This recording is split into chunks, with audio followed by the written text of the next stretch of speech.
las principales conclusiones que hemos obtenido es cómo se ha ido avanzando en la búsqueda de biomarcadores de hidratación, algo que hace unos años prácticamente no existía, sí. Y cómo a lo largo de estos años, y probablemente tan impulsado, ¿no?, por la organización de este congreso, y que ya quedó claro en los congresos anteriores que no había buenos biomarcadores, cómo ya se está avanzando en ese campo y están surgiendo incluso algunos aspectos muy novedosos que van más allá quizás hasta biomarcadores que imaginábamos al principio que pudieran surgir. Ya. Hablaba Luis Serra, él nos hablaba de un tipo, y hablaba incluso hasta de la orina, ¿no? Y nos decía que esa era una forma de verlo o registrarlo. Y por su parte Samuel nos presentaba otro tipo. ¿Podríamos resumir el de Samuel, por ejemplo? Bien, yo creo que, bueno, podemos resumir los dos. Uno sería que son mis conceptos distintos, porque una cosa es registrar de forma adecuada, con un método adecuado, lo que bebemos las personas, que normalmente es pues con un cuestionario, entonces que eso tampoco existía, por eso se ha hablado de cuestionarios de frecuencia de consumo. Nuestro grupo de investigación está desarrollando, o ya ha desarrollado uno muy específico de bebidas, sí. Pero claro, nosotros registrando lo que consumen las personas no podemos decir si están bien o mal hidratados, podemos decir la cantidad que beben y si cumplen o no las recomendaciones, tanto de la EFSA, de la Institute of Medicine, y nosotros solemos fijarnos bastante en las recomendaciones alemanas, austriacas y suizas, que se conocen por el nombre de DAG, porque separan claramente el agua de bebida del agua de los alimentos. Pero claro, eso es lo que podemos hacer con los cuestionarios. Y claro, el problema de los biomarcadores es para valorar el estado de hidratación. Sí. Y entonces ahí en ese campo es donde entramos en la orina, en la saliva, si hubiera un marcador de sudor, ya sabemos pues antes el pliegue de la piel, ¿no? Es algo ya más objetivo y que pudiéramos decir pues esta persona está bien hidratada o mal hidratada. Entonces el profesor Serra, en su exposición, que ha empezado pues con cuestionarios y luego ha hecho un repaso, ¿no?, de todo lo existente, en principio a día de hoy parece ser que la orina es el líquido mejor de los líquidos corporales que podemos evaluar, pues el líquido que mejor se presta, vamos a decir así, para poder analizar la gravidez de la orina, y ahí ya pues analizan, entonces es una medida de la densidad de orina y ya se ve si esa orina se encuentra dentro de los marcadores, ¿no?, dentro de los valores de referencia, y se puede decir si esa persona está bien o mal hidratada. Y luego la presentación, que ha sido muy interesante, de la investigación realizada en el Reino Unido, pues aquí lo que han intentado ver es también un índice de hidratación, viendo un poco el tiempo que tardan las bebidas desde que se ingieren hasta que se van eliminando.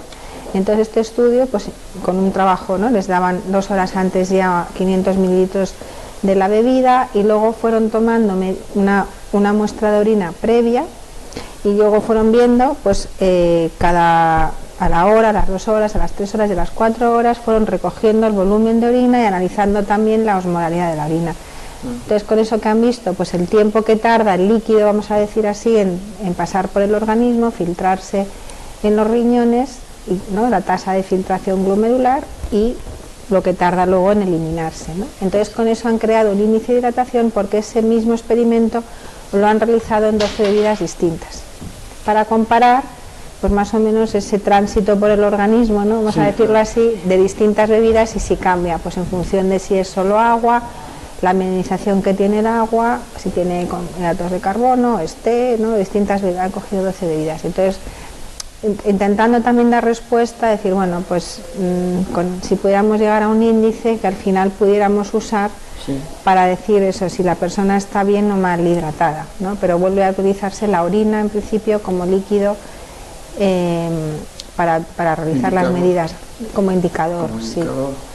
Eso está genial, pero entonces eso nos lleva a que fueron 12 bebidas, ¿no? 12 bebidas, sí. Tendría que buscarse diferentes tipos de bebidas, o sea, claro, ampliarse más la muestra, ¿no? Para llegar a algo más. Sí, además esto ha salido en el debate, ¿no? Que se ha hecho en 11 sujetos, no, en 72 sujetos varones, jóvenes, más o menos físicamente activos.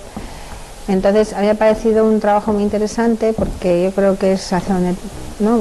Al final necesitamos herramientas prácticas, ¿no? Claro. Pero claro, hay que repetirlo con más bebidas, con mayor número de población, y luego el mismo investigador lo ha dicho, en mujeres, en niños, en Exacto. personas mayores. Pero yo me ha parecido un trabajo muy interesante, sí, como una iniciativa, ¿no? Y como abriendo una línea de investigación interesante. Es que sí, abre, sí, una línea de investigación, sí, muy interesante, porque entonces se puede tomar quien haga en niños, en adultos, claro, adultos mayores, mujeres, mujeres embarazadas, ¿no? Claro, sí, porque seguimos todavía. Ahora mismo nosotros estábamos también, pues a los niños, por ejemplo, les enseñamos, ¿no? a mirarse el color de la orina. También lo hacemos con deportistas, ¿no? Pues cuanto más clara la orina, en principio mejor hidratado está la persona, ¿no? Y cuanto más oscura la orina, peor hidratado. Pero claro, no tenemos a día de hoy ese gold estándar que solemos decir, pues aunque la orina, o sea, pero claro, no siempre podemos estar tomando muestras de orina, ¿no? Claro. Entonces nos falta un poco, la idea es luego darle una vuelta y a ver qué biomarcador se pudiera usar ya fuera de la experimentación. Sí. Ahora, esta pregunta se sale de todo y es muy general, muy general. Sí. Hidratación, digo, para nosotros es un concepto nuevo. No en el sentido de que pues, hay que hidratarse, sino que, vamos, el pasado congreso fue hace 2 años, que fue el primer internacional. Digo, España ya lleva realizando un par de más anteriores a ese, y pues es algo nuevo. Estamos en el siglo XXI, años 2000, y apenas estamos viendo qué pasa con lo de la hidratación, ¿no? ¿Qué podremos proyectar a futuro? ¿Qué se podría visualizar? Bueno, hay que tener en cuenta que el agua como nutriente en los tratados de nutrición no aparecen antes al año 2000. Aparece el agua en los capítulos, pero no como nutriente y con un capítulo específico, ¿no? Se hablaba de agua, de electrolitos, o sea, no se le daba un peso específico, cuando en realidad es el primer nutriente del que nos podemos morir por su deficiencia, ¿no? Porque son pocos días en comparación con falta de una vitamina que generalmente tardaríamos meses en morir, ¿no? Entonces, la verdad que sí que es el nutriente de más riesgo que tenemos, ¿no?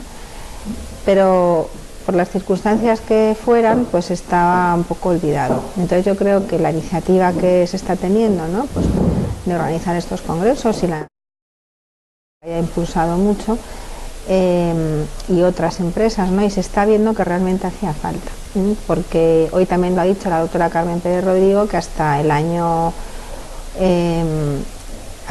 2005 el Institute of Medicine no da recomendaciones de ingesta de agua.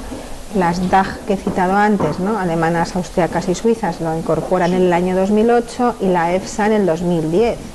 Es decir, que no hace nada, que tenemos una ingesta recomendada de agua o de líquidos, ¿no? Por así decirlo. Sí.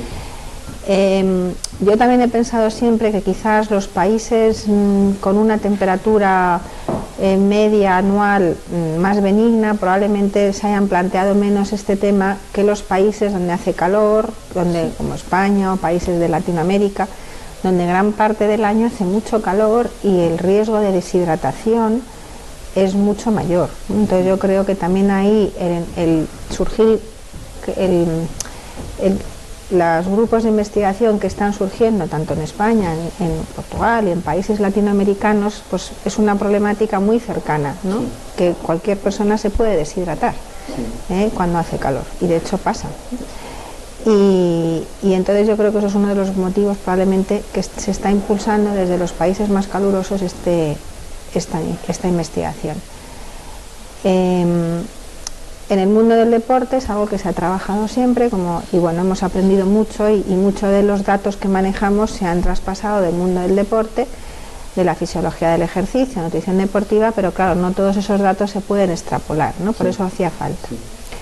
Entonces, ¿cuáles las líneas futuras? Yo creo que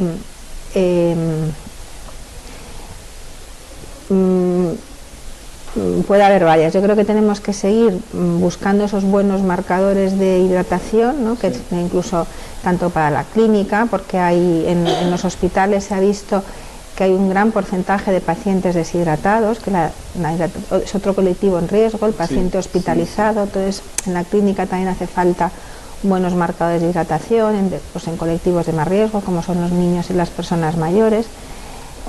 Y quizás diferenciar, nosotros hemos visto que hay diferencias por estaciones, ¿no? Nuestro grupo de investigación, uno de los trabajos que traía este congreso era la estacionalidad. Entonces quizás no dar una recomendación general, sino decir, bueno, pues hay que tener en cuenta que en invierno, en verano o cuando hace calor, o una recomendación en relación a la temperatura ambiente, la humedad relativa del aire probablemente tenga que ser más acertada que en general. Entonces yo creo que tenemos que ir a recomendaciones más específicas en función de la climatología, y eso todavía no existe. Eso yo creo que es una de las líneas de trabajo. Ya hemos citado los biomarcadores, y luego quizás también la relación del tipo de bebida que se ingiere pues con el rendimiento, que ya hay trabajos, pero yo creo que queda mucho por hacer, el rendimiento cognitivo, nuestra actitud mental, pues el cansancio, la atención, ¿no? Cuando estamos realizando tareas cognitivas, y cómo influye pues en general en nuestro metabolismo, ¿no? Y incluso la relación, se me está ocurriendo, ¿no? Ahora mismo, pues la relación que hay en función del tipo de bebida y el tipo de comida a nivel metabólico. Es decir, yo creo que ahí todavía se ha hecho mucho desde la gastronomía, por ejemplo, ¿no? Pues a lo mejor los maridajes, pero en realidad luego el efecto fisiológico de bebidas y comidas yo creo que también está poco estudiado, o sea que se abre un abanico muy grande de investigación, y a mí me parece muy interesante. Bastante. Pues le agradezco mucho